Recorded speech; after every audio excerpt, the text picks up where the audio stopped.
vijfde is dan op de helft. En het is meneer Nijssen, beste Jackie. Jackie, straks wordt er van jou ook meneer Nijssen. Dat is voor ons allen denk ik wel een beetje wennen, want je bent namelijk collega bij ons in Middelburg. En dat is niet de reden dat je hier nu voor mag zitten vandaag. Jackie, omdat je zo dicht bij het vuur zit als collega bij de gemeente Middelburg, kon ik je vanochtend natuurlijk niet uitnodigen voor de vergadering met vrijwilligers, zoals wij dat bij de andere 9 wel hebben gedaan. Ik moest wel iets anders verzinnen en ik geloof dat het wel gelukt is, want je was echt verrast. Blij ben, dat gaan we straks merken. Niets vermoedend kwam je naar het stadhuis om foto's te nemen, want dat was ons verzoek of je de huisfotograaf van de gemeente kon ondersteunen bij de liedjesregelen. Van jou werd verwacht dat je foto's ging maken in de B&B-kamer, waar alle decoranten bijeenkwamen. En jij natuurlijk ook.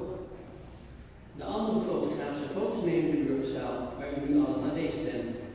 En er was eigenlijk ook helemaal niets bijzonders aan, want jij vervangt al vaker onze vaste fotograaf als hij verhinderd is. Zelfs de informatie voor de pers, die onder embargo van tevoren wordt toegezonden, werd een complot.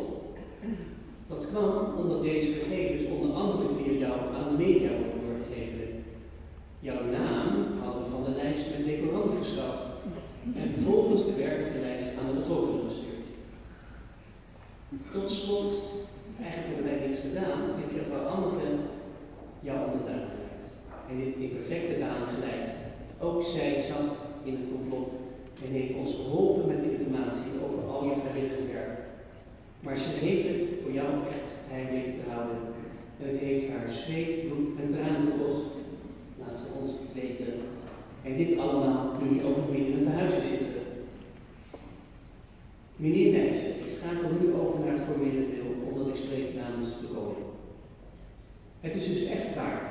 Ook u, vakspecialist communicatie bij de gemeente Middelburg, bent hier vandaag om in het zonnetje te worden gezet. En met reden. Ik noem wat hoogtepunten uit de lange lijst vrijwilligerswerk met maar liefst 18 activiteiten gedurende een periode van 35 jaar.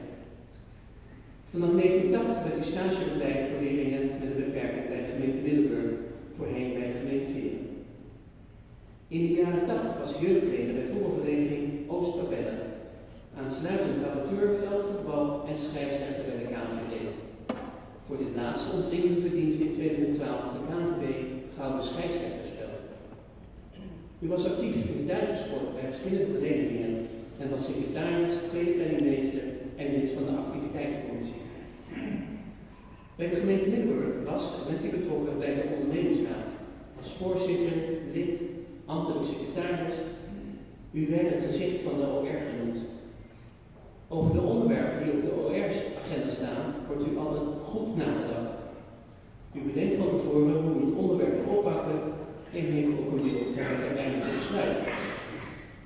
Dit brengt u er dan ook tijdens de vergadering altijd als eerste in. En de andere OR-leden moeten snel zijn, willen zij nog de kans hebben om iets over het onderwerp te willen zeggen. Als zij u daar dan op tijd zegt u, natuurlijk, zeg het maar mijn mening telt. Meneer Nijssen, als u ergens voor gaat, gaat u er helemaal voor. En u gaat er zelfs voor helemaal binnen de organisatie om alle informatie te vergaren. Dat is ook de sportman in u.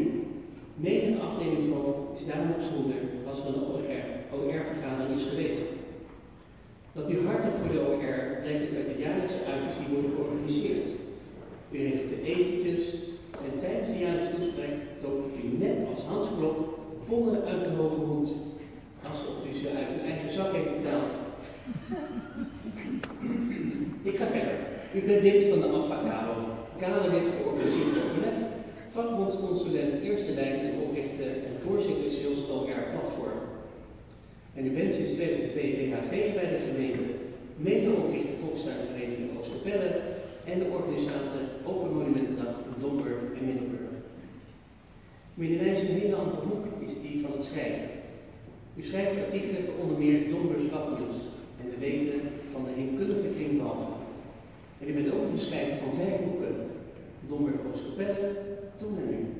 Oostkapelle in vroegere tijden, Domburg in vroegere tijden en Middelburg in vroegere tijden, deel 1 en deel 2. Vraag u naar een locatie in Middelburg en u weet waar het zit.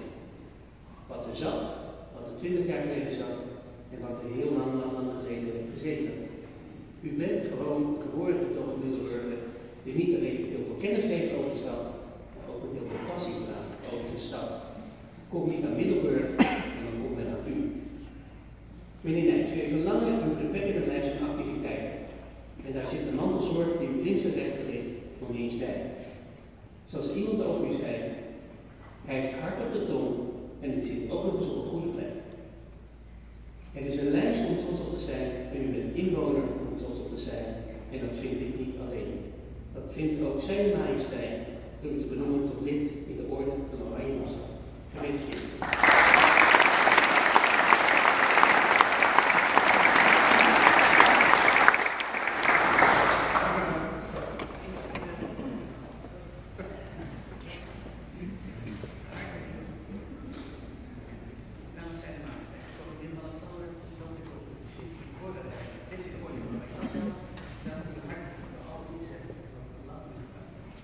Meneer Nijs,